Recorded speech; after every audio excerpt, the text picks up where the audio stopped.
তুমি কি চাকরি করতে আসছো? হুম। ইনি কে? ইনি আমার বাবা। আচ্ছা বলো, হোয়াট ইজ ইউর নেম?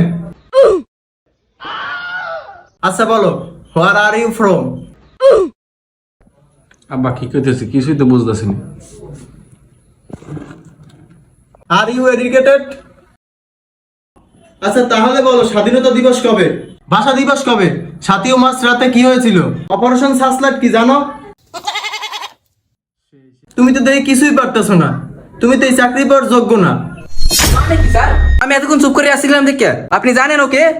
ও যেই হোক, ও তো কিছু পারতেছে না। ও কিছু না পারলে নাই, আপনি জানেন ওকে? ওকে।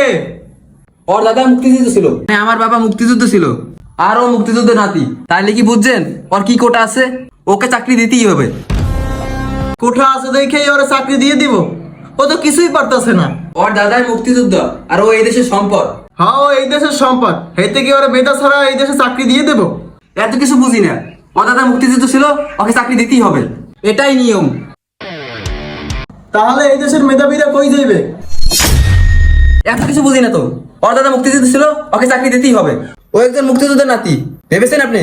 আমিও তো বলি ও এই দেশের সম্পদ। ওকে বলেন যে ভালো করে পড়ালেখা করে মেধা নিয়ে আসতে, তাহলেই চাকরি হবে। তার আগে কোনো চাকরি হবে না। চাকরি দিবেন না তো? ও দাদা যে মুক্তিযুদ্ধ ছিল, এটা আপনি কি সম্মানটা রাখলেন? সম্মান রাখি নাই ওর দাদার?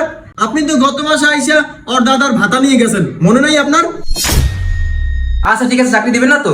আপনার দেখে নিতে আসছি, দাঁড়ান।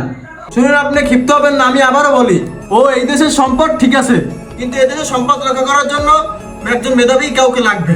এটা আপনি বোঝার চেষ্টা করুন। যা বোঝার বুঝতে লাইছি, আর বোঝানো লাগবে না। এমনি উঠ। আর এই হচ্ছে ওর দাদার মুক্তিযুদ্ধ সার্টিফিকেট।